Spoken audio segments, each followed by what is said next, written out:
great honor that we, on behalf of Maharaja Shri Jayachamaraja Wadiyar Foundation, welcome former Justice Shri S. Abdul Nazir, the Honorable Governor of Andhra Pradesh, to this memorable event as we pay homage and celebrate the remarkable life and legacy of Maharaja Shri Jayachamaraja Wadiyar.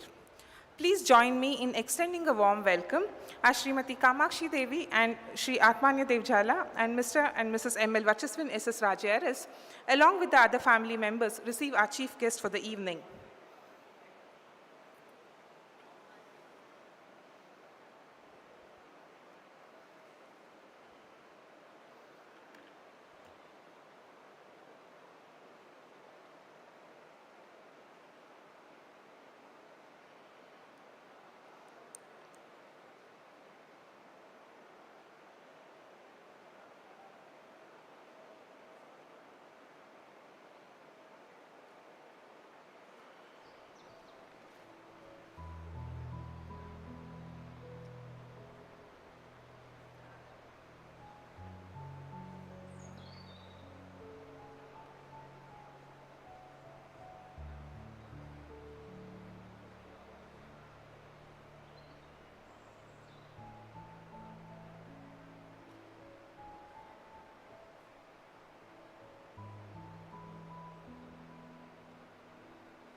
I request the trustees of NJW Foundation, Srimati Kamakshi Devi Avaru and Srimati Indrakshi Devi Avaru, along with Dr. Deepthi Navaratna and Ms. Maya Chandra, to accompany the Honorable Governor of Andhra Pradesh, Shri S. Abdul Nazir, to the dais.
Ladies and gentlemen, may I kindly request everyone to please stand for the national anthem.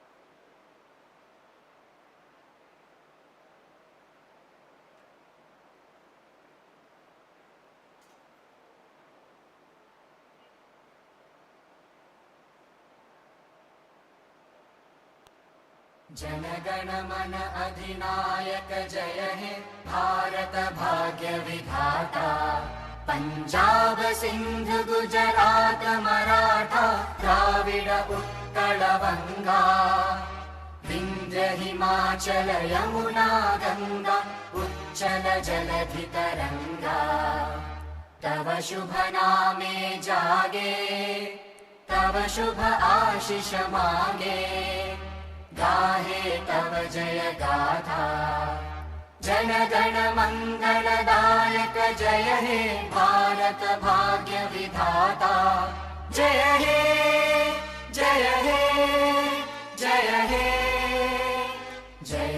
जय जय हे।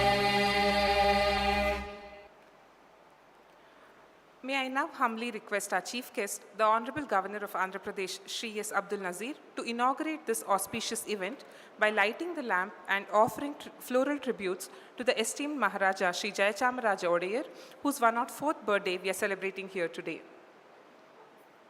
I request all the dignitaries on the dais to accompany him.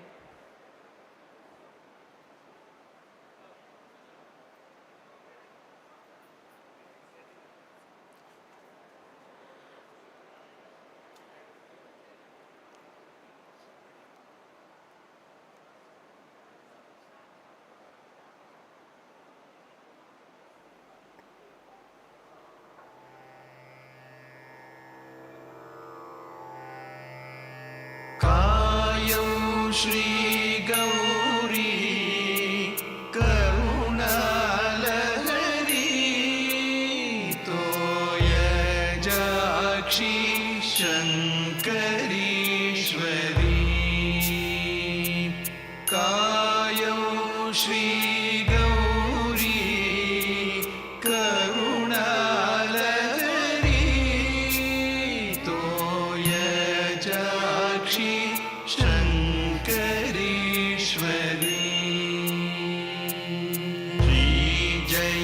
चामुण्डिगे Shri जयचामेन्द्र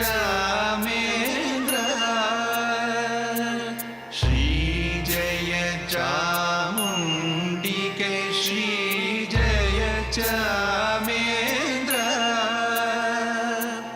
नामाङ्कित भूमीन्द्र ललामन मुददे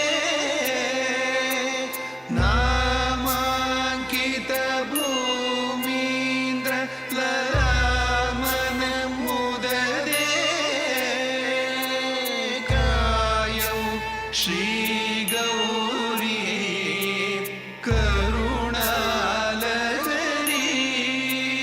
तोयजाक्षी शङ्करीश्वरी तोयजाक्षी शङ्करीश्वरी तोयजाक्षी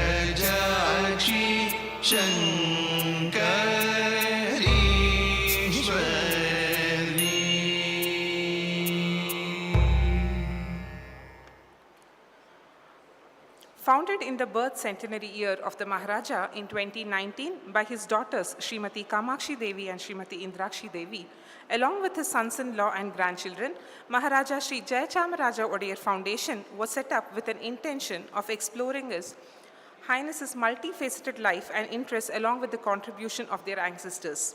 I now invite the trustee of MJWF and the grandson of His Highness, Shri M.L. Varchaswin S.S. Raje Aras, to deliver the welcome address.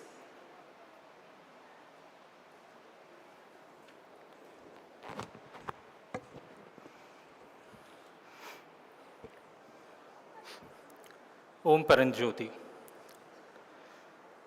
Honorable Governor Shri S. Abdul Nazir, distinguished guests, ladies and gentlemen. Good evening and a very warm welcome to this momentous occasion as we gather here to commemorate the 104th birth anniversary of our most revered grandfather, His Highness Shri Jayachamaraja Wadiyar, Maharaja of Mysore. On behalf of the Maharaja Shri Jayachamaraja Wadiyar Foundation, it is an immense privilege and honor to stand before you on this special day as we pay tribute to a truly remarkable and visionary statesman. Today we come together to remember and honor the legacy of a man who left an indelible mark on the pages of history.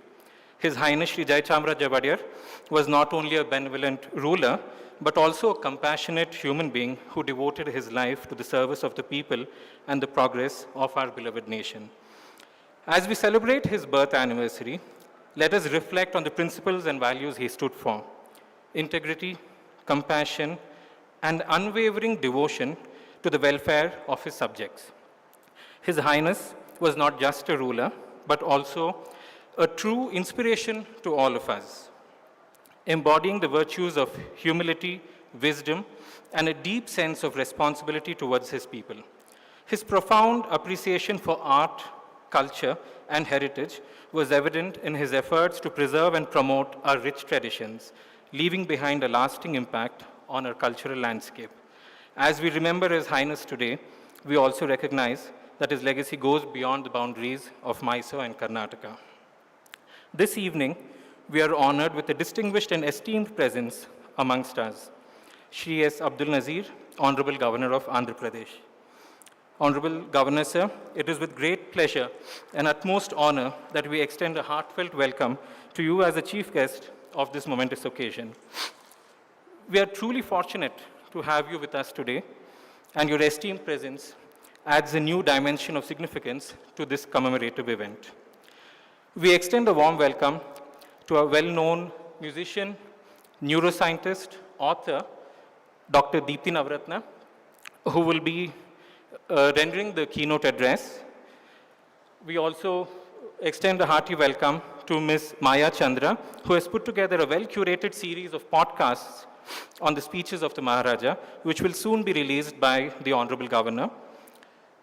We have amongst us, who will be coming onto the stage soon, a young maestro and the recipient of the Pradhan Mantri Rashtriya Bal Puraskar in 2022 for his outstanding achievements representing India in the field of art and culture, Syed Fatin Ahmed, who will be treating us to a specially curated piano recital. On this occasion, old ties are being forged stronger, and we extend a warm welcome to Colonel Richie Ashwin, the commanding officer, and all ranks of 18 Madras Mysore, a distinguished unit of the Indian Army. Our friends from the defense, leaders, distinguished guests, members of the media, our dear friends and family, we once again extend our heartfelt gratitude to each one of you for being a part of the celebration. Let us commemorate this day with reverence, joy, and a renewed sense of purpose as we honor the life and accomplishments of a truly extraordinary statesman. Thank you.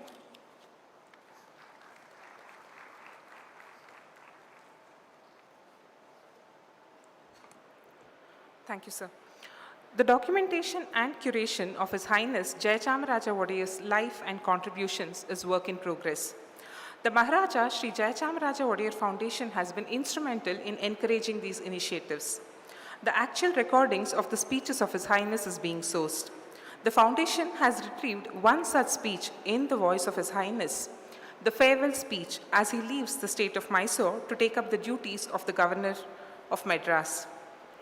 Through a series of letter exchanges in 1961 between the then Prime Minister Nehru with his colleagues, including Vice President S. Radhakrishnan and Lal Bahadur Shastri, we can perceive the anguish of His Highness as Governor of Mysore and his insistence on relinquishing the post as he lacked enough work and not being able to function with his full potential.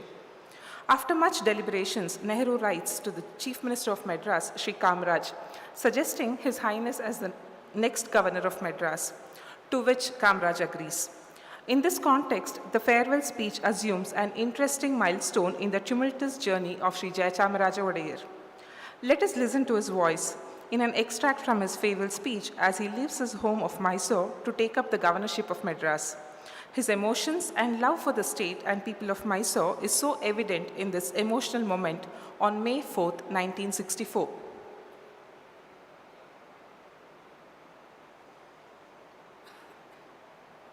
From the 4th of May, I shall be continuing my service to the nation in another capacity, namely as Governor of Madras. Like my ancestors before me, I too have always received many precious tokens of regard and affection from the people of Mysore. And on my part, I have greatly valued the opportunities of service in various capacities that I have been privileged to have in the course of my public life of 24 years in the land of my birth. My affection for the people and state of Mysore and my heartfelt desire for their prosperity and progress will be the same as ever. To the people and government of Mysore, I offer my best wishes for all success and prosperity.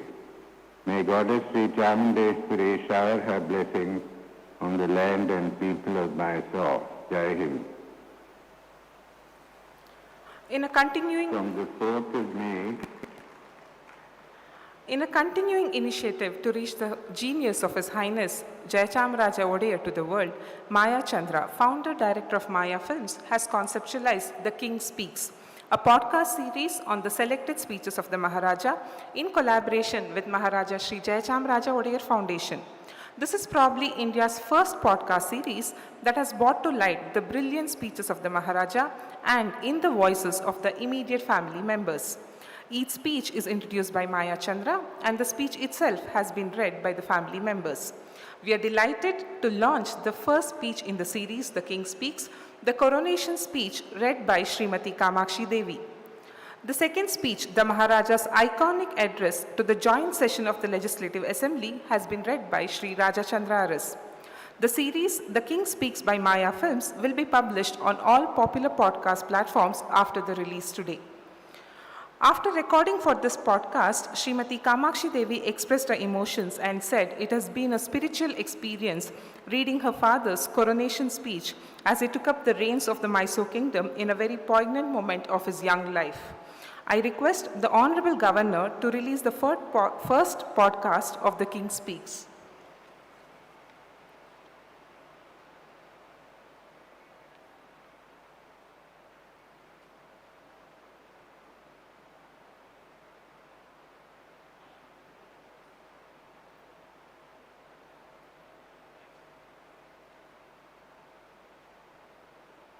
Gauri Karunalahari तोयजाक्षी शङ्करीश्वरी. The history of our Mysore state has been woven around the 551 years of the glorious rule of the Wadiyar dynasty. According to legends, the Wadiyars trace their ancestry to Lord Krishna and are believed to have come to Mysore from Dwaraka. 25 Wadiyar kings have influenced the land and people of Mysore, and their indelible contributions is what we have today inherited in this blessed land that is today called Karnataka. The 25th and last Wadiyar king was His Highness Jayachamaraja Wadiyar. We wanted to bring alive his legacy and brilliance through a series of podcasts of his important speeches. Prince Jayachamaraja Wadiyar lost his father, Yuvaraja Kantirava Narsimraja Wadiyar, on 11th March 1940 when he was just 21. And he was duly anointed as the Yuvaraja. But 5 months later, Nalvadi Krishnaraja Wadiyar, his uncle, also died on 3rd August 1940. Yuvaraja Jayachamaraja Wadiyar ascended the throne of Mysore on 8th September 1940. We launched the podcast series The King Speaks with this momentous coronation speech. Here's the reading of the speech by His Highness Jayachamaraja Wadiyar at his coronation on September 8, 1940, in the voice of his daughter Maharaja Kumari Kamakshi Devi.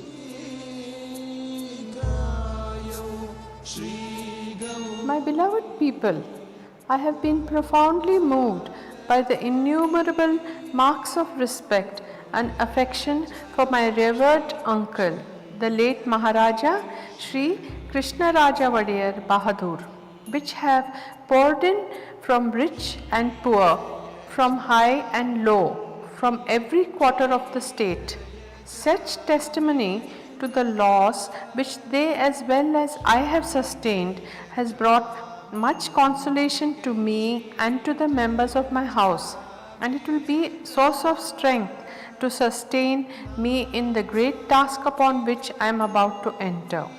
In succeeding to the throne of Mysore, I follow a great ruler who loved you all and who won your love by his love of God, by his wisdom, his graciousness, his humility, his faithfulness to duty, and his kingly greatness.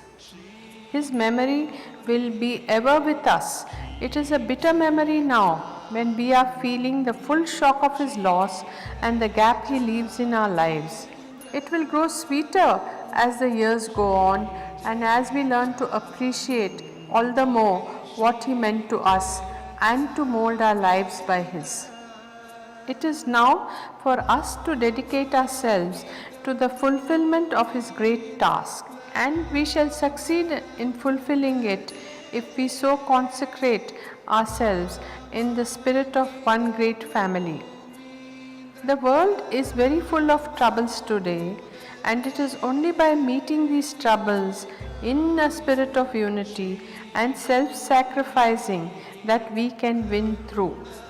In this spirit, I look upon this ceremony of ascending the throne of my ancestors as a dedication to myself and my life and all that I have to the service of the people of Mysore. But I am fully conscious that no effort of mine can succeed alone. I need your help and your cooperation, your confidence and your love. May God grant me light and strength in the discharge of the sacred duty entrusted to me, and may His blessings in abundance rest on every hearth and brighten every home in Mysore.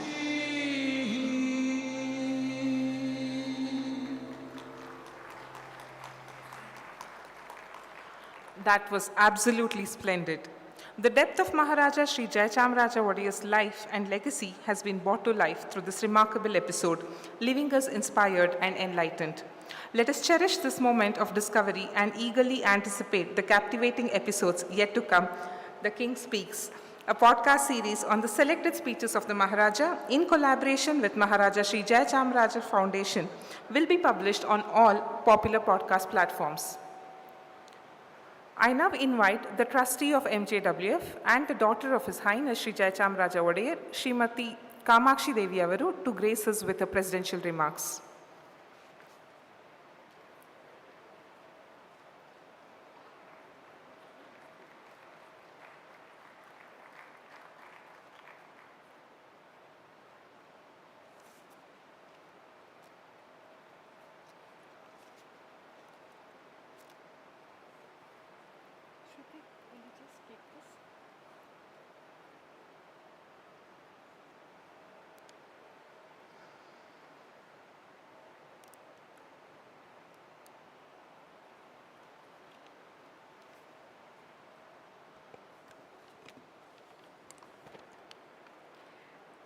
His Excellency Honorable Abdul Nazir Sahib, Governor of Andhra Pradesh, and all the dignitaries on the dais, and distinguished guests and friends, I wish you all a very good evening.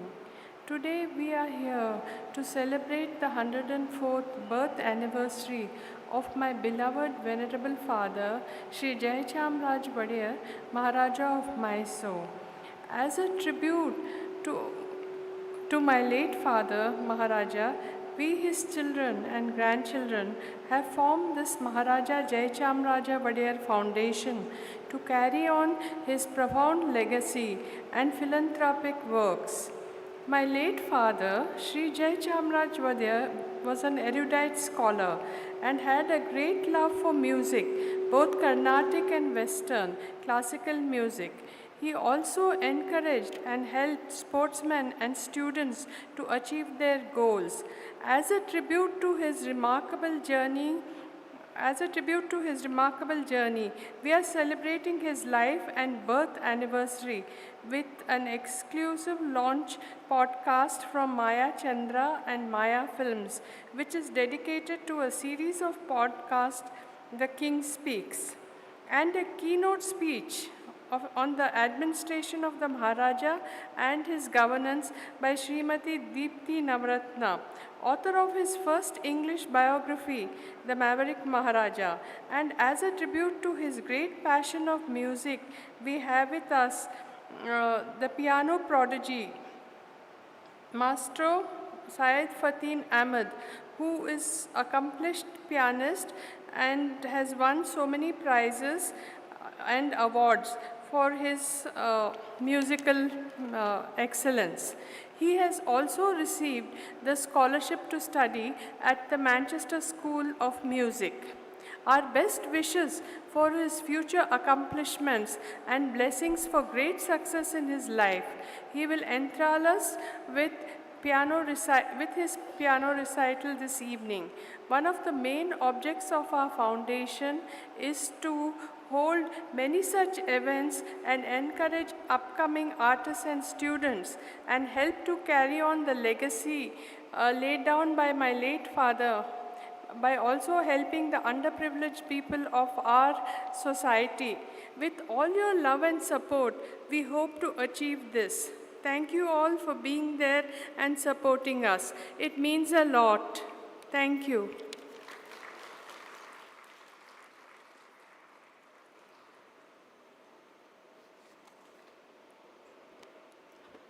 Thank you, ma'am. Today, on the occasion of 104th year birth anniversary celebration of His Highness Shri Jayachamaraja Wadiyar, we have in our midst soldiers from an elite infantry battalion of the army, that is 18th Battalion of the Madras Regiment, which is also known as 18 Madras Mysore. As the name suggests, the unit originally was part of the Mysore State Forces as 1st Mysore Infantry Battalion. 18 Madras Mysore, as part of Mysore State Force, has a glorious history of more than 400 years, which dates back to 1610 AD. The Wadiyar kings, over 4 centuries, protected and expanded the Mysore kingdom with a strong army. The rich pre-independent lineage of the unit boasts of it fighting the Anglo-Mysore wars against the British. The Bar Infantry of the Wadiyars was reorganized and 1st Battalion of Mysore Infantry was raised on 6 January 1932. 1st Mysore Infantry also participated in Operation Polo in 1948, wherein it played an important role in integrating Hyderabad into the Union of India.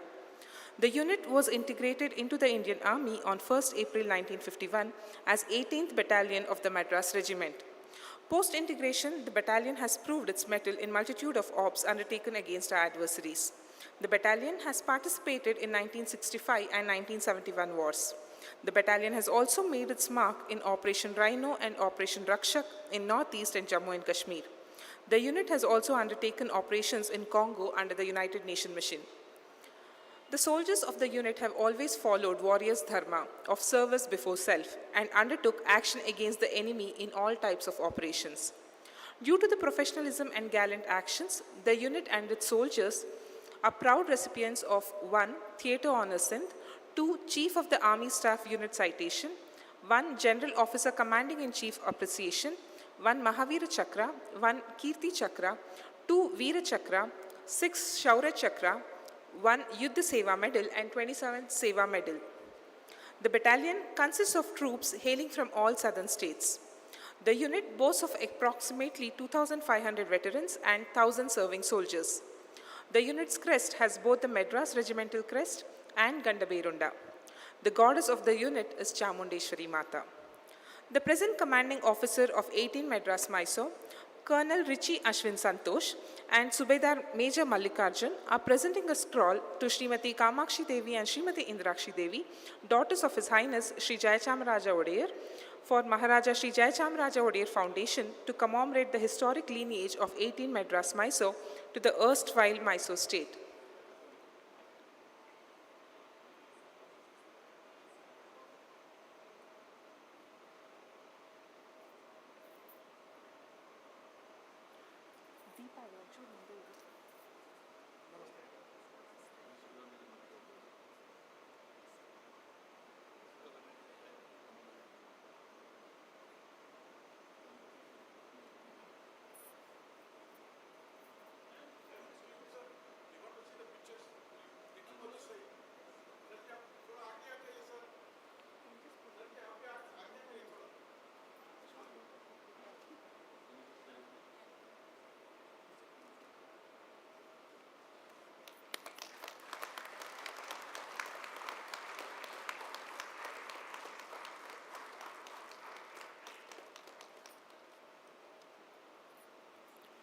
Ladies and gentlemen, let us acknowledge the significance of the scroll presentation. It symbolizes the deep appreciation and recognition for the Foundation's tireless efforts in preserving the legacy of Maharaja Shri Jayachamaraja Wadiyar. A heartfelt thank you to the 18 Madras Mysore for this meaningful tribute.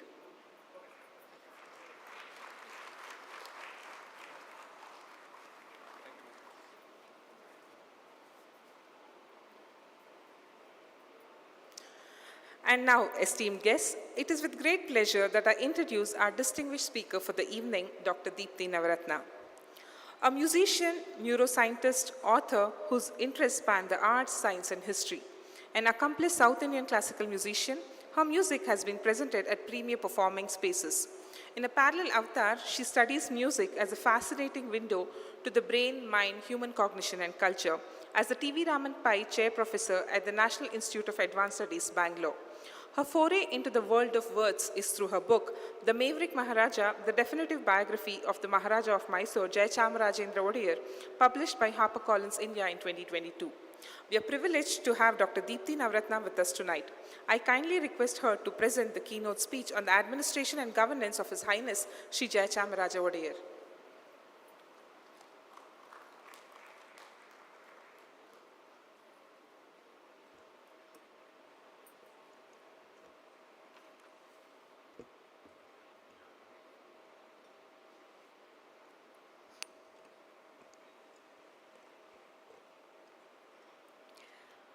Namaste, Namaskara, greetings to all. My respects to the dignitaries on stage, Honorable Governor of Andhra Pradesh, Shri S. Abdul Nasir ji, Srimati Kamakshi Devi Avaru, Srimati Indrakshi Devi Avaru, and my dear friend Maya Chandra. It's an honor and privilege to speak about the marvels of Mysore governance during the reign of His Highness Jayachamaraja Wadiyar. It's perhaps not wrong to say that the administrative genius of the Maharaja, the administrative marvels of his time remain fairly unsung. They remain less celebrated as compared to the polymath genius of his personality, larger than life personality, his king size personality. The musical Maharaja on the throne of melody, the philosopher king with a difference, the Mysorean prince who created Philharmonic revolution in London. These make for fantastic headlines and predictably have garnered more attention in the annals of Mysore history, and rightfully so. To top that, let me take a small segue into sort of understanding why the administrative genius of the Maharaja still remains poorly understood in the annals of Mysore history, despite the availability of a staggering amount of data, archival data and information that is curated. The unvarnished, untarnished truth is there for people to see, read, consume, and to be proud of. To top this, Indian history, I must say, has been peddling stereotypes. The vain Maharaja who sort of ruled his kingdom from an arm's distance, the dutiful Diwan who administered the kingdom, and the clever colonizer who managed to have the cake and eat it too. In this, what we can understand as this extra long colonial hangover, sprinkled with a good amount of postmodern prejudice, if you will, governance today, the word governance today, is largely attributed to democratic structures, which we come to understand as governance for the people, by the people, and of the people. While that is true, this comfortably camouflages the many truths of the stable, extraordinary governance that the princes, the Indian princes, have rendered this soil. the Indian princes and Maharajas, not for one, but many decades and centuries, have afforded and curated futures for India at large. One might ask, to substantiate my point, one might ask, why did the British bother with this elaborate system of the subsidiary alliances and indirect rule if they were indeed so mighty and so capable of governing India by themselves? That is a question, that's a subtle question that every avid consumer of history could ask himself and we could ask each other as we consume history at large. Fortunately for us in Mysore, and in the reign of His Highness Maharaja Jayachamaraja Wadiyar, such stereotypes crumble beautifully. And we see instead shining examples of what governments could do. We see shining examples of a government that actually worked, of a government that actually curated futures one day at a time. And most importantly, the governance of the Maharaja charted new innovative ways to arrive upon the phrase which we today understand as past forward. Interestingly, the administrative legacy of His Highness, the last Maharaja of Mysore, is indeed a legacy of many firsts. Mysore was the first princely government to announce 5-year plans for sustainable development, not for aggressive industrial development, but for sustainable development. In today's world, what we come to understand as sustainable development goals were already envisioned by the Maharaja in the 1940s, in the decade that he ruled Mysore between 1940 and 1950, 7 years as a subsidiary to the British government, and 3 years after Indian independence as sovereign of Mysore. We had a 5-year plan for mineral conservation. We had a 5-year plan for irrigation. We had a 5-year plan for what we call creating fuel plantations in Mysore, which the Maharaja had a dedicated plan for what we call silviculture, scientific forestry. We had a 5-year plan for sericulture, promoting rural economies, a 5-year plan for animal husbandry, and so on. And what is interesting about these 5-year plans is that they were way ahead of their times. The Maharaja's twist on Stalin's 5-year plans were clearly decades ahead of where India's governance was heading, because Jawaharlal Nehru announced 5-year plans for India almost a decade after the Maharaja announced it for Mysore. What is interesting about these 5-year plans is that in that time, in that era, they were innovative schemes, they were disruptive, and what we come to understand today as they are full of what we call thought leadership. To imagine a sustainable future for Mysore back then, in an era where Mysore was going through perhaps all kinds of turbulence and chaos. The period between 1940 and 1950 was one that was beset with calamities and difficulties of every kind. Famines, India was having famines over and over again. The Second World War was on the anvil. There was food shortage, and the throes of the freedom movement were gaining momentum. Quit India movement had gained momentum, and a series of both freedom-seeking movements and anarchist movement had actually shown their head in Mysore. In this extraordinarily difficult socio-political firmament, the Maharaja decides to convert adversity into opportunity. And in this space that his experimental idea of the 5-year plans were placed. One of the first things that the Maharaja did as soon as he was coronated was to give free speech and immunity against arrest in the proceedings of his democratic apparatus. Today, as we stand in independent India, we may not fully understand what this means. But back then in Mysore, it gave the common citizen, the people's representatives, the ability to actually be free and perhaps even criticize the ongoing proceedings, schemes, and policies of the government. And this, in so many ways, is counterproductive. If one really thinks about it, is counterproductive if the Maharaja's only intention was to rule and not to govern.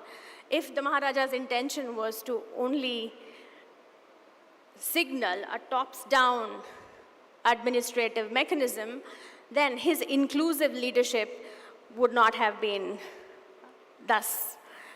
What this also meant that there was an increase in the legislative council strength, there was greater representation for minorities and women. The Maharaja even decided to give portfolios to his ministers.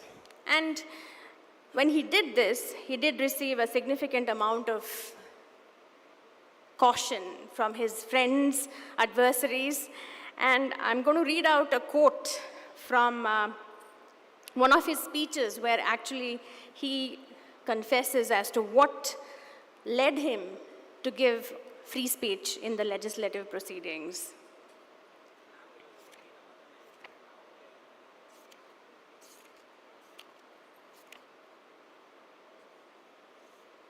It may well be asked whether this is a time to embark on a large experiment in the expansion of democratic institutions. My answer to such a question would be that I am a convinced believer in the virtues of democracy and in the qualities of the people of Mysore.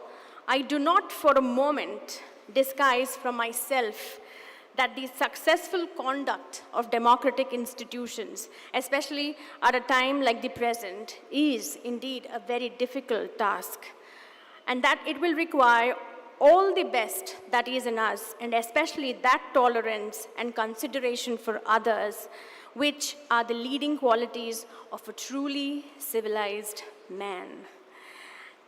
And so, along with the first princely state to announce free speech, immunity against arrest in its democratic apparatus, we all know the story of HAL and how HAL landed up in Bangalore. One of the first few administrative successes of the Maharaja was to start the Hindustan Aircraft Limited, which was then started as a private company, a tripartite partnership between the Mysore government, Valchand Hirachand, and William James Pauly, who was an aerospace entrepreneur and who was looking to create an air base in India with the Second World War on the anvil. And what HAL did to modern Bangalore is something that I don't need to enumerate on this stage. If HAL were not to come into Bengaluru, perhaps the public sector boom and the wealth of industries which were supporting the aerospace industries in Bengaluru would not have come into being, such as the Bharat Heavy Electricals Limited, BEL, and so on. And in many ways, HAL led to the public sector boom and led to the wealth of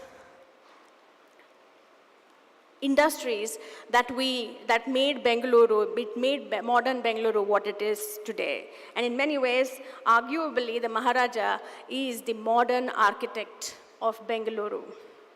The Maharaja, always say that was in the business of irrigating mines and lands.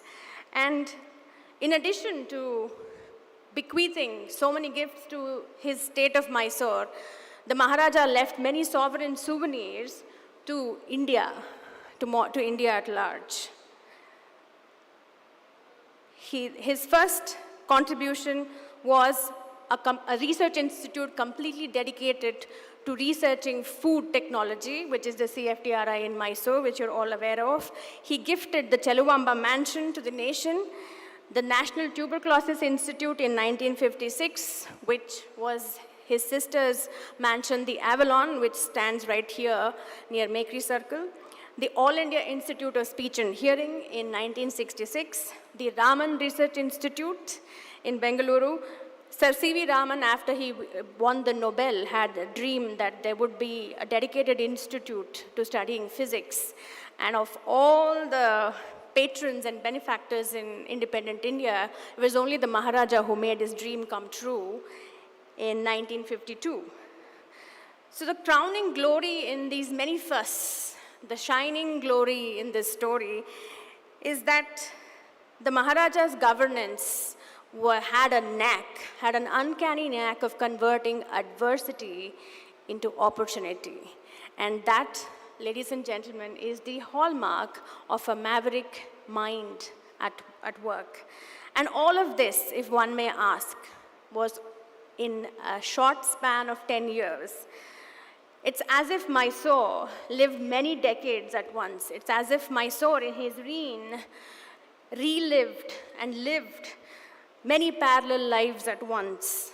The man at the helm of such a turbulent change for not just Mysore, but for India at large and the world, waded through his realities with the piety of a saint and a song within. I'll leave you with a short excerpt from a very famous English poet, William Bailey, who talks about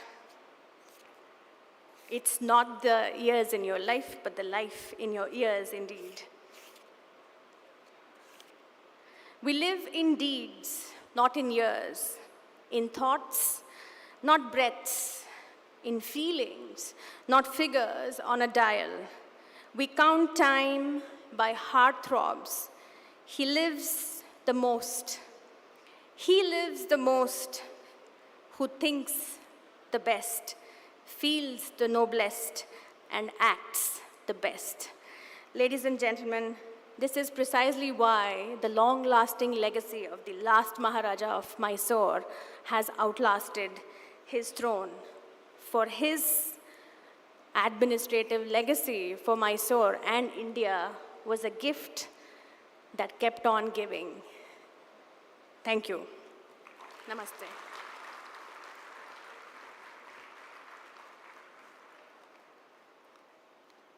Thank you, Dr. Deepthi.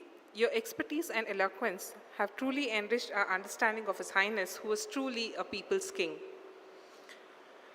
Now, on behalf of the gathering here, I humbly request our chief guest, the Honorable Governor of Andhra Pradesh, Justice Shri S. Abdul Nazir, to address the august audience.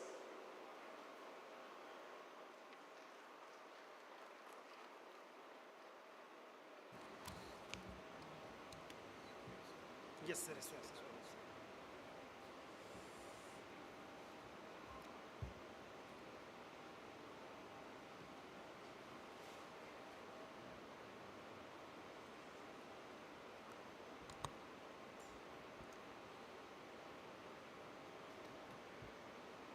Distinguished guests on the dais, Maharaja Kumari, Srimati Kamakshi Devi Avaru, Maharaja Kumari, Srimati Indrakshi Devi Avaru, Shri M.L. Vachaswin S.S. Rajaras,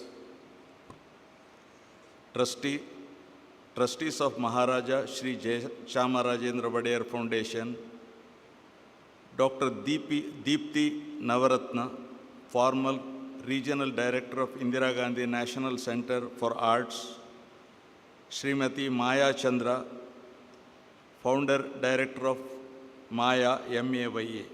Distinguished guests, ladies and gentlemen, members of the media, I extend my warm greetings to you all. It gives me immense pleasure to participate in today's program celebrating 104th birth anniversary of Maharaja Shri Jayachamaraja Wadiyar of Mysore. I thank Shri M.L. Vachaswin S.S. Rajayaras for having invited me to be a part of this solemn occasion. It was a fascinating experience for me to learn about the life and times of Maharaja Shri Jayachamaraja Wadiyar, the 25th Maharaja of the Kingdom of Mysore, who held the throne from 1940 until monarchy was abolished in 1950. The Maharaja was a noted philosopher, musicologist, political thinker, and a philanthropist par excellence. He exhibited high powers of application and distinguished himself by his robustness and modesty and deportment in his early years.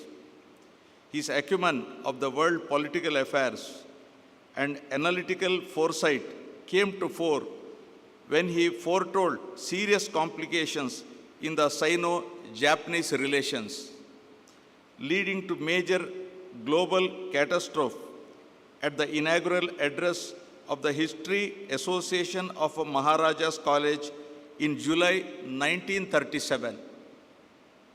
As its president at such a young age, the Maharaja also exhibited a flair for academics by earning several awards and gold medals.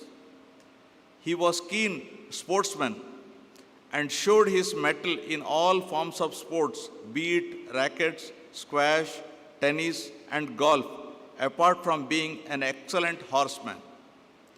The Hindustan, my previous speaker just now mentioned, the Hindustan Aeronautics Limited, popularly known as HAL, owes its existence to the Maharaja, as he accorded permission to form the joint stock company, then known as Hindustan Aircraft Company in Bangalore, to support World War efforts soon after he ascended the throne on 8 September 1940 at a young age of 21. Later, Maharaja also founded the National Tuberculosis Institute in Bangalore, among other institutions. Mysore had a history of democratic administration, as it was the first state to set up a representative assembly in 1881 with an upper house in 1907 and an elected majority in the year 1913. Under the sovereignty of Maharaja, Mysore became a representative government of the people. On August 9, 1947, he became the first Maharaja to sign the instrument of accession, facilitating the merger of Mysore with Indian Union, which goes on to demonstrate his patriotic fervor and democratic spirit and his belief in the unity and integrity of the nation. The words of the then Chief Minister, Mr. K. Hanumantaya, on the eve of merger of Kannada-speaking areas are worth recalled here, and I quote. Please listen to me carefully.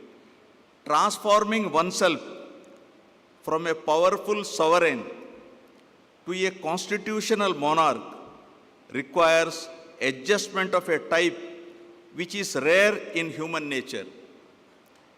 This happy adjustment stands as a proof of your high-mindedness and patriotic fervor. Whether as ruler or as Raja Pramukh, the people of Mysore have found the ideal in you, I unquote.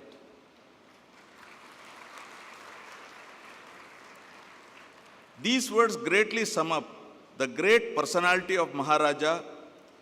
In reply, the Maharaja in all modesty said, and I quote again, "You have referred in your address to what your generosity has termed my sacrifice. I do not look upon it as such." Look at him. I do not look upon it as such.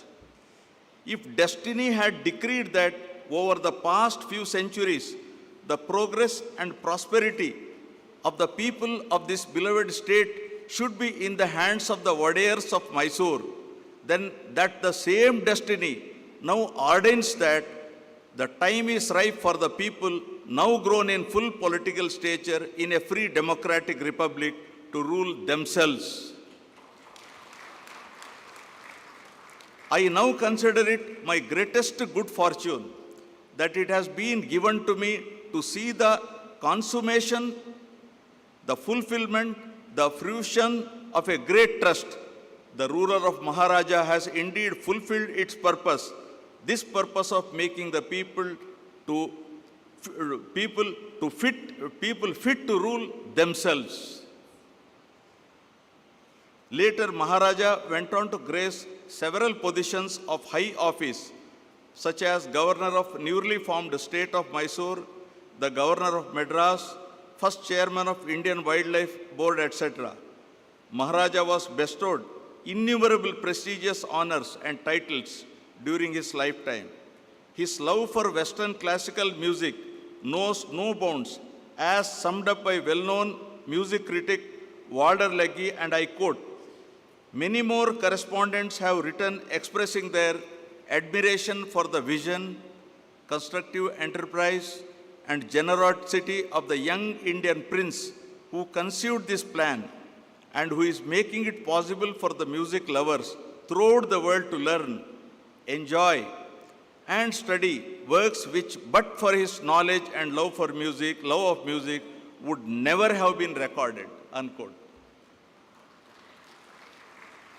Later, Maharaja went on to occupy the positions of Chairman of Sangeet Natak Academy and Chairperson of the National School of Drama in 1961, in recognition of his love for the Indian classical music and drama, which were close to his heart.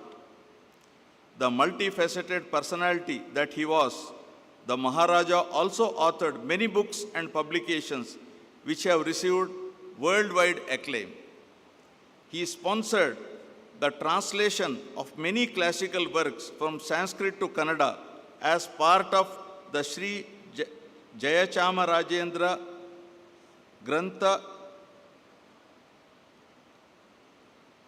and Jayachamaraja Vedaratnamala, including 35 parts of Rig Veda, which bears a testimony of his love for the classical ancient literature.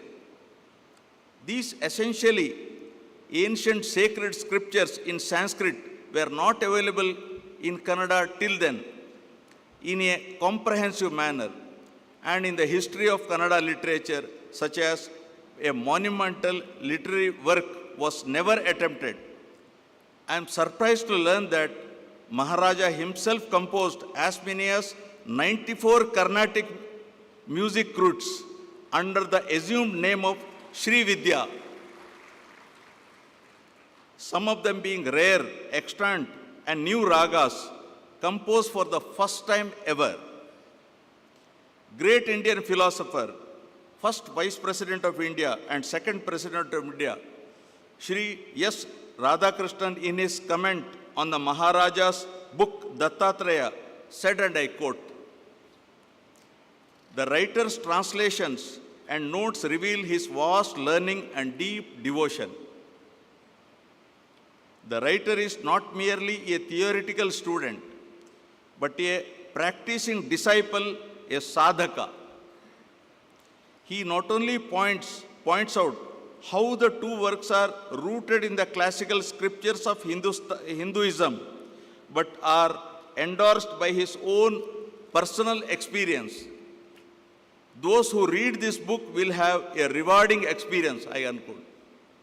Nobel laureate Sir C.V. Raman, at a special convocation of the Mysore by the University of Mysore in 1962, hailed Maharaja's depth of knowledge in Sanskrit and described him as a Rajarshi, meaning one who is both a ruler and a sage, which aptly describes the personality and attainments of His Highness. Dr. Krishnamurti, the great Indian philosopher, writer and speaker, said the Maharaja had left a deep impression upon him with a burning zeal for research in our art and culture. Dr. Venkataraman Raghavan, a renowned Sanskrit scholar, acclaimed the Maharaja as Dakshina Bhoja, for his literary acumen. The Maharaja's mentors at the Royal School have on several occasions praised the Maharaja's greatness of character, courage, sagacity, spirit of forbearance, tenacity of purpose, undiscouraged by family and national vicissitudes, will ever be remembered with deep gratitude by the people of Mysore. The Maharaja is well known for his humbleness and modesty, which are missing nowadays. As we can see from his address at the College Day celebrations as chief guest on 8th January 1954, when he said, and I quote, "Several positions of honor and dignity I have held in my life as a result of the circumstances of my birth. But there is one position, one destiny I have carved out for myself, and that is as a student, shall I say, as an advanced student of literature, history, philosophy, music, and above all, our ancient culture, which illumines my path and which serves as a perpetual refreshment for my mind and my soul."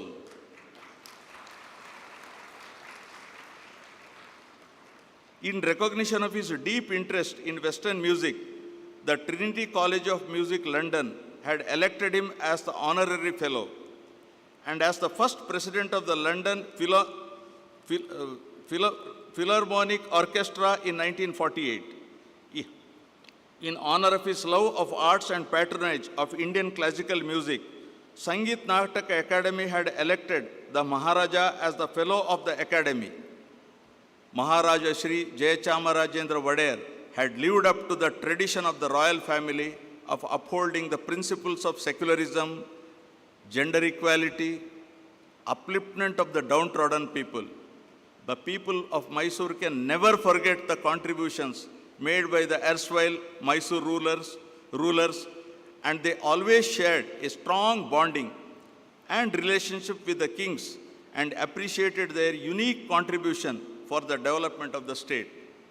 They built lakes and tanks for the people, and the people are proud of Mysore rulers, as the kings had always considered the subjects as their own family. On this auspicious occasion of his 104th birth anniversary, I pay my humble tributes to Maharaja Jayachamaraja Wadiyar, who was a great humanitarian, patron of Carnatic and Western music, scholarly writer, avid sportsperson, and yet statesman. Very few kings in the country have left a legacy as enduring, as vast as Maharaja, and he lived up to the prefix Jaya attached to his name to commemorate the success of Allied forces in the World War I. Before concluding, I like to quote the words of famous Kannada poet Kuempu about Maharaja, and I quote, "Every monarch in the history has become king, ascending thrones, while he became the greatest king, descending one." Thank you very much. Jai Hind.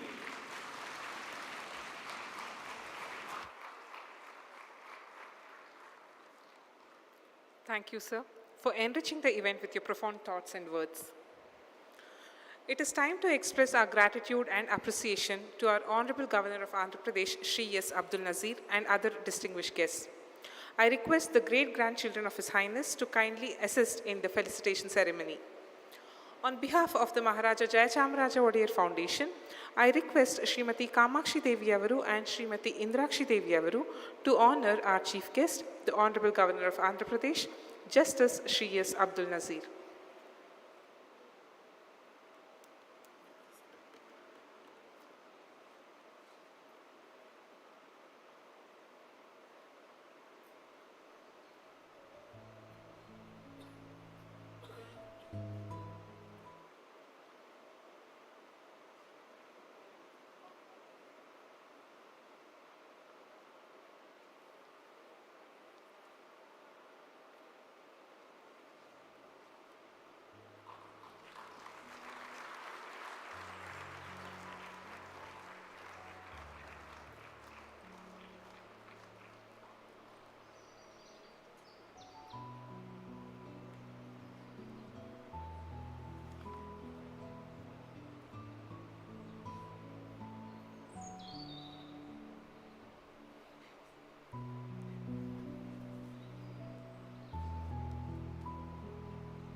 I now request Srimati Kamakshi Devi Avaru to felicitate our keynote speaker, Dr. Deepthi Navaratna.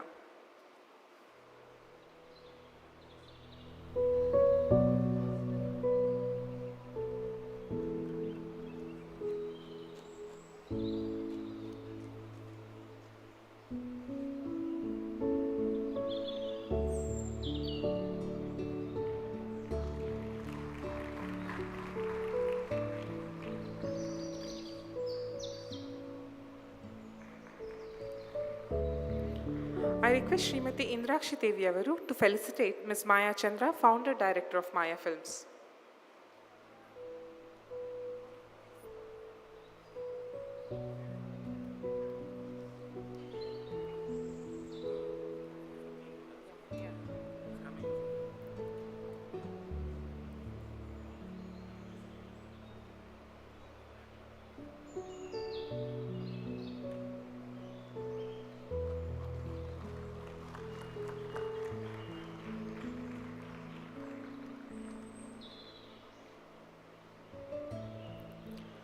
I invite tonight's performer Syed Fatin Ahmed and his sister Falisha Anam to join us on stage for a special moment of felicitation. In a beautiful act of compassion, rather than accepting a fee for tonight's performance, Fatin has graciously requested the MJW Foundation make a donation towards supporting an underprivileged student in the need at Samved School in JP Nagar.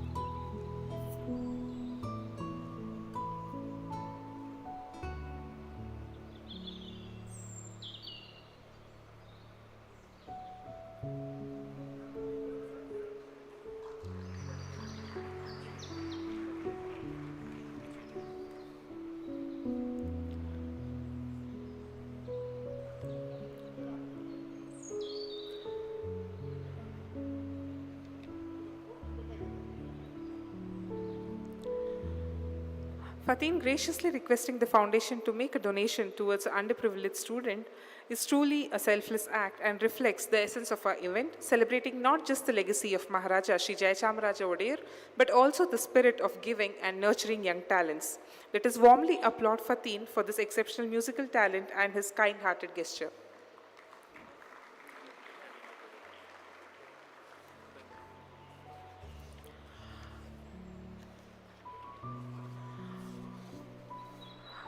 I now request Colonel Richie Ashwin Santosh to come on the dais for a small felicitation ceremony.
I now invite the great-granddaughter of His Highness Shri Jayachamaraja Wadiyar, Vaishnavi Kumari, to deliver the oath of thanks.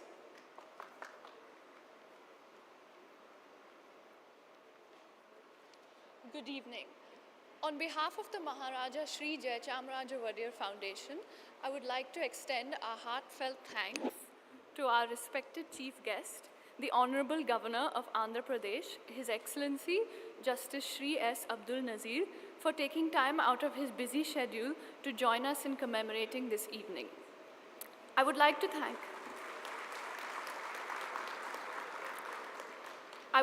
thank our keynote speaker, Dr. Deepthi Navaratna, Maya Chandra and Maya Films for celebrating the life of the Maharaja through her exclusive podcast series, The King Speaks, as well as all the other dignitaries on the dais. I would also like to thank Maestro Saeed Fatih Ahmed and Felicia Anum for performing their piano recital this evening.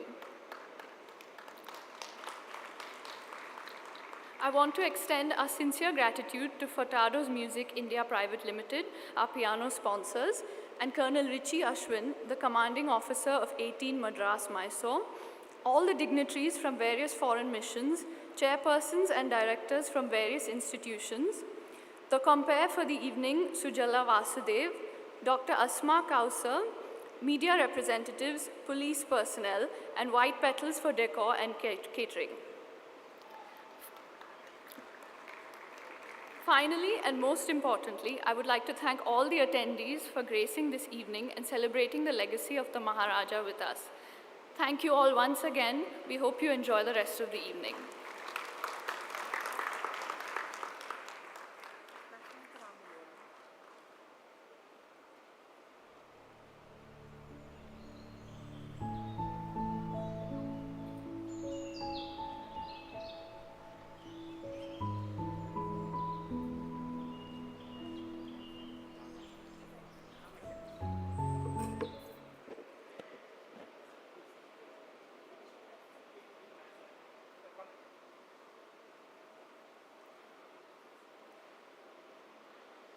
I kindly request everyone to please raise as we proudly stand for the national anthem.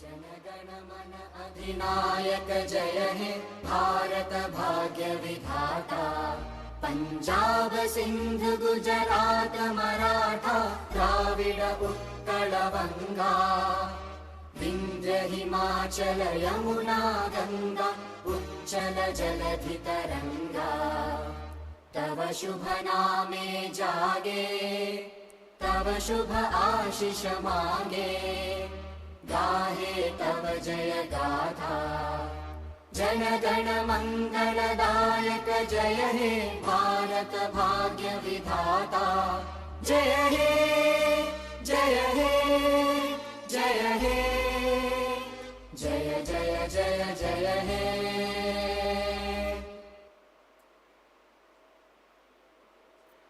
I would like to request the Honorable Governor of Andhra Pradesh, Shri S. Abdul Nazir, and all the other dignitaries on the dais to kindly occupy the seats in front of the stage and enjoy the rest of the evening. Ladies and gentlemen, distinguished guests and esteemed audience members, we kindly request your cooperation as we embark on a mesmerizing musical journey that will unfold over the next hour.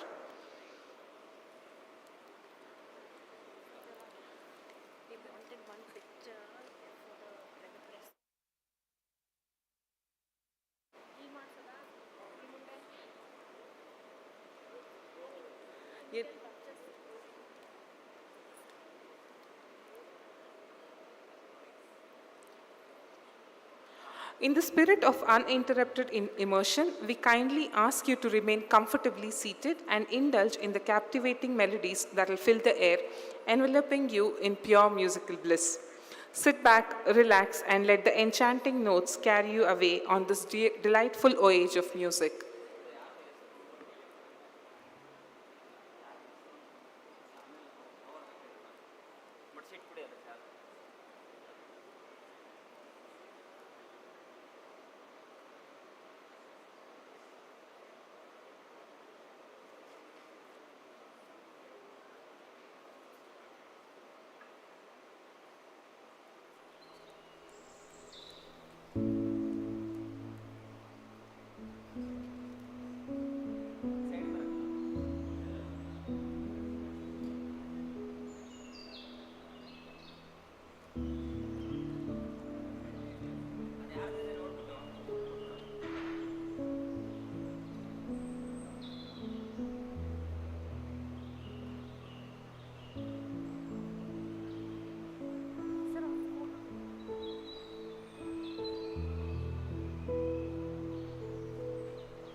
Maharaja Shri Jayachamaraja Wadiyar possessed a deep passion for music both in the Western and South Indian classical traditions.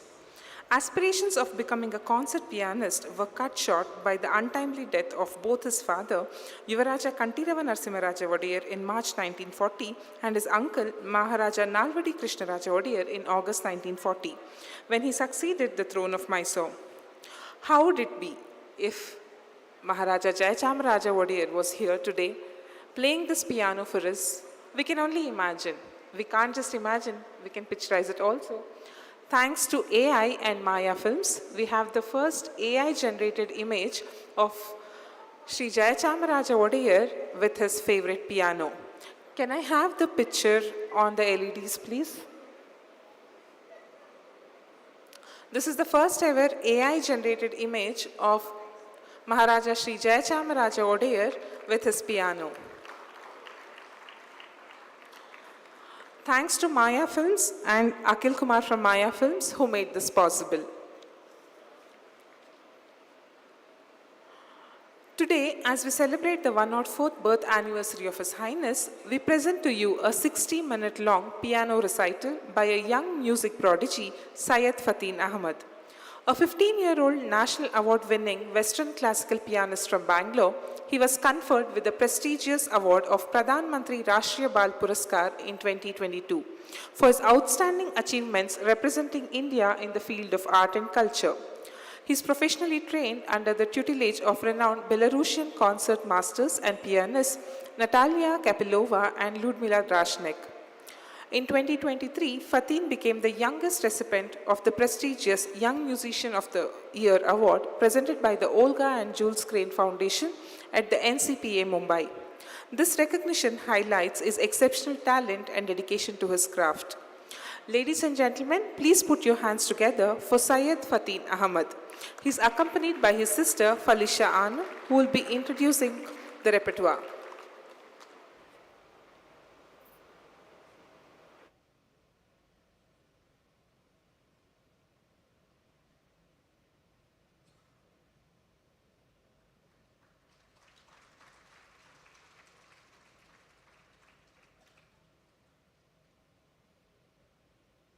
And Fugue in C minor. Johann Sebastian Bach is one of the most influential Baroque composers from Germany. Bach's preludes and fugues demonstrate his mastery of counterpoint, harmonic exploration, and the ability to create richly textured and expressive music works. Bach's prelude and fugue in C minor is like a musical journey through contrasting emotions.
Mozart Sonata number 8 in A minor.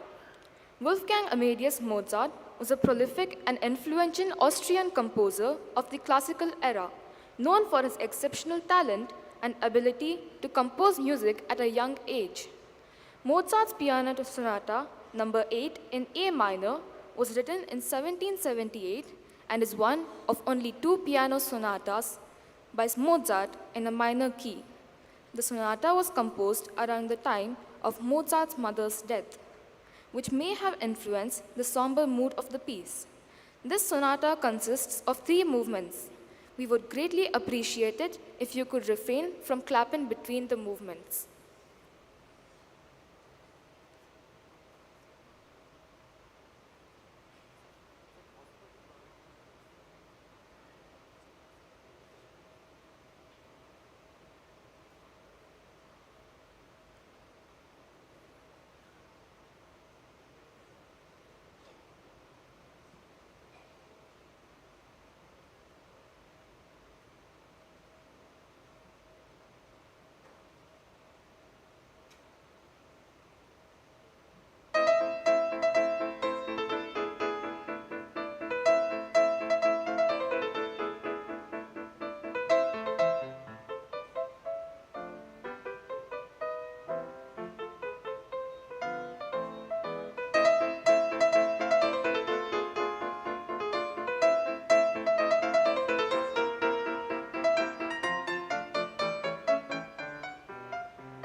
Rondo Capriccioso, Opus 14 by Felix Mendelssohn. Felix Mendelssohn was a German composer, pianist, organist, and conductor of the early Romantic period. His songs without words are his most famous solo piano compositions. He composed the Rondo Capriccioso when he was only 15 years old. Rondo is a term often used for final movements.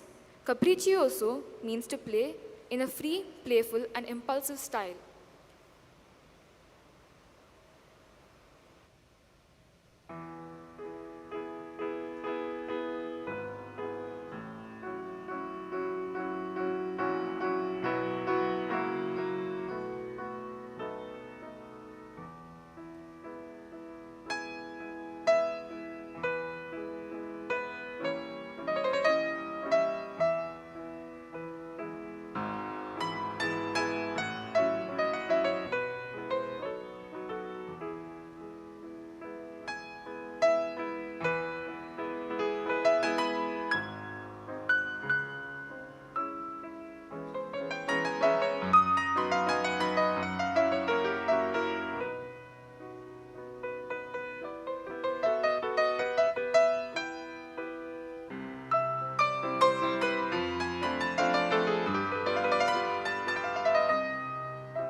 The next piece is Prelude in C sharp, Opus 3, number 2, by Sergei Rachmaninoff.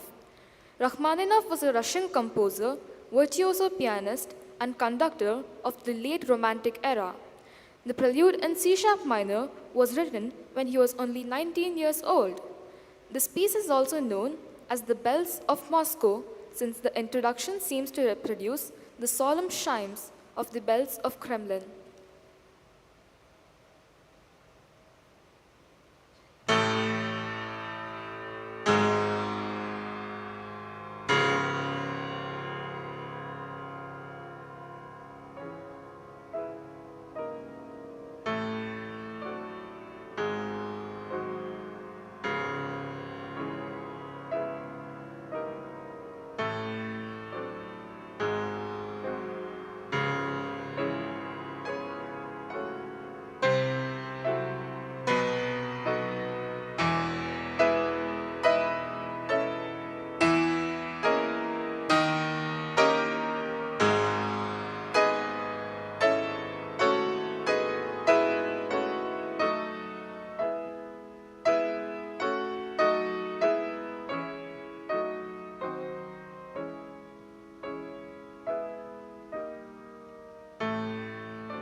As we are engrossed in this musical experience, we take a 5-minute interval to watch a short video message from Mr. K.N. Santuk, Chairman NCPA Mumbai.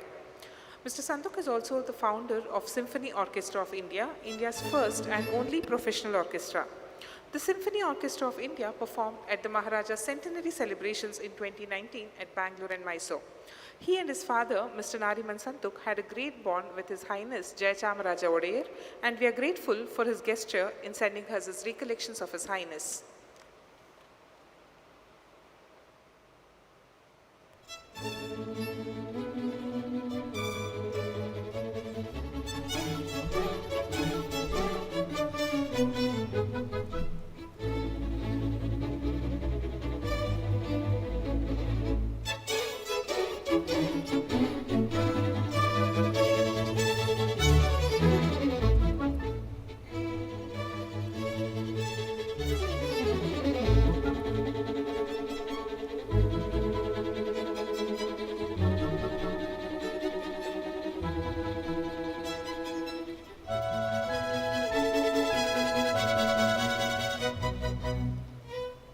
My earliest memory of His Highness the Maharaja of Mysore was when my father told me that since I was going to play tennis in South India, I should pay a visit to the Maharaja, who was a great lover of Western music, which I was also interested in.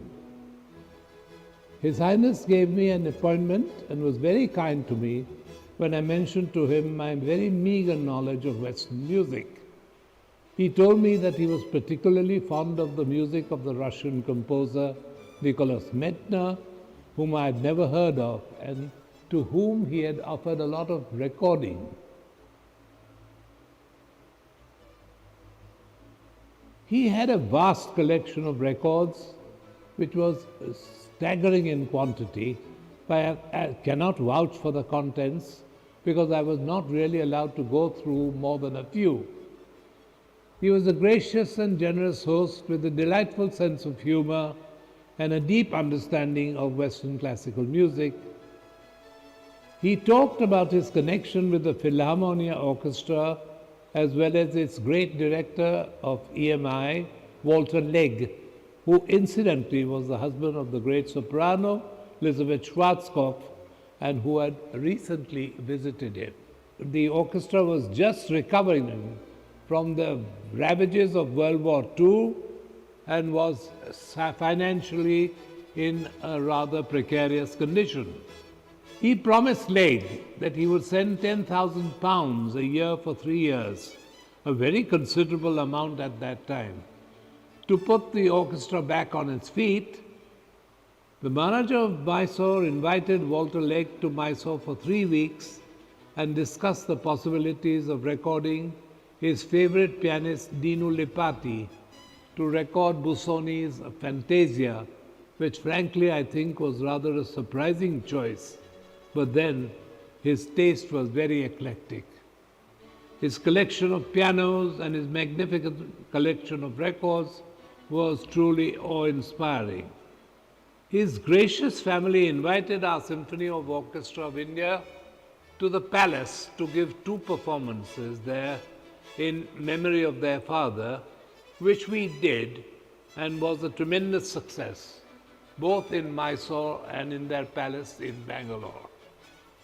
The Maharaja's friends included great instrumentalists, entrepreneurs, managers, performers such as Walter Legg, Dinu Lipati, and Albert Schweitzer.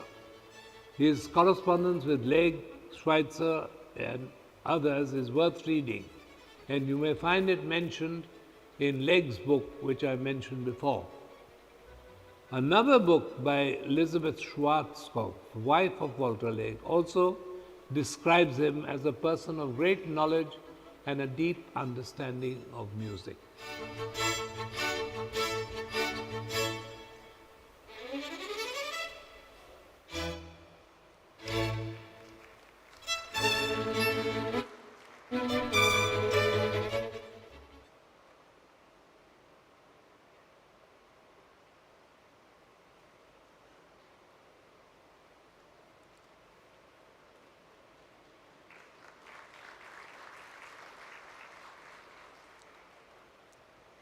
Scherzo number 3 in C sharp minor, opus 39 by Frédéric Chopin. Frédéric Chopin, a Polish composer and pianist of the Romantic era, is renowned for his exceptional piano compositions. One of his most famous works is Scherzo number 3 in C sharp minor. This powerful and virtuosic piece showcases Chopin's incredible technical skill and emotional depth. It gives off an eerie and haunting atmosphere, captivating listeners with its spine-chilling intensity.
Dumka in C minor, opus 59 by Peter Ilyich Tchaikovsky. Tchaikovsky was a Russian composer of the Romantic period. The word Dumka means thought or rumination. Tchaikovsky had sought refuge from hectic metropolitan life and taken up solitary residence in the countryside far north of Moscow. This piece is also called the Russian rustic scene. Dumka form is an epic ballad, generally melancholic with a contrasting celebratory section.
Revolutionary Etude, Opus 10, number 12, in C minor by Frédéric Chopin.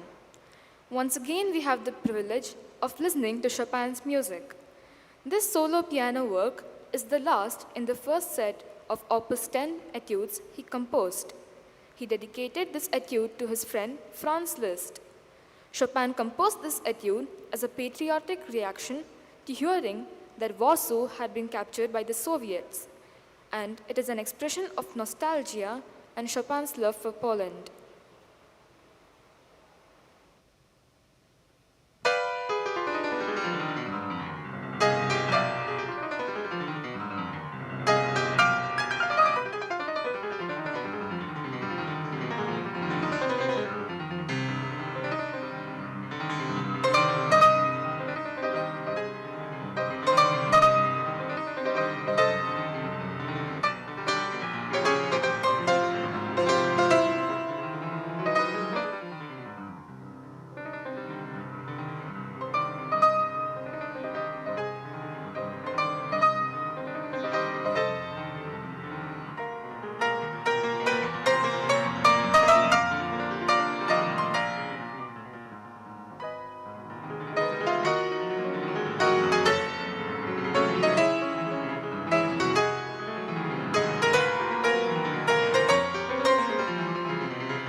The final piece is Fairy Tale Opus 26, number 3 by Nikolai Medtner.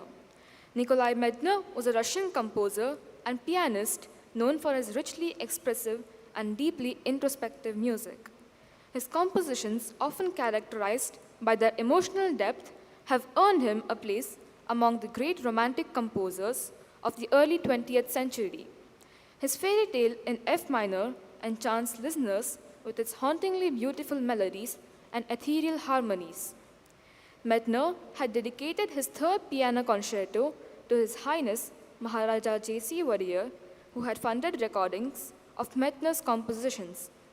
Fatin would especially like to dedicate this piece to His Highness on his birth anniversary.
For the encore, we present to you Libertango by Astor Piazzolla.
It was truly, truly magical. Thank you so much, Fatin, for performing tonight.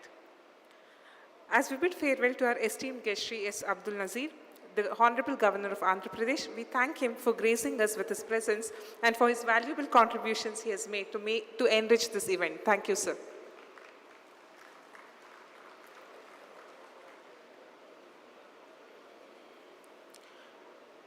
As we come to the culmination of this remarkable evening, we extend our heartfelt gratitude to each and every one of you for being an integral part of this grand celebration.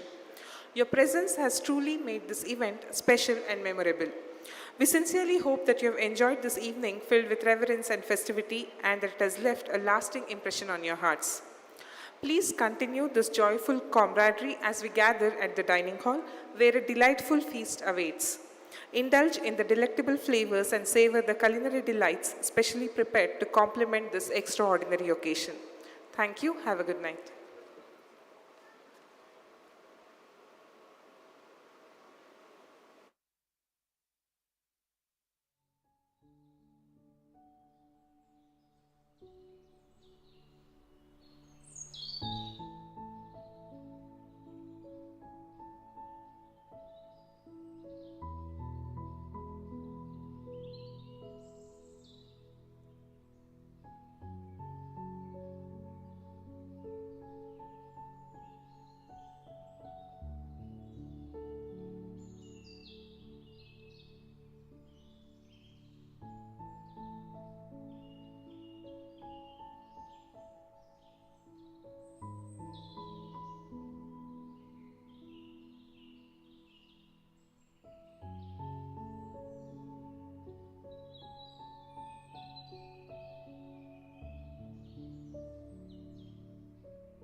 you.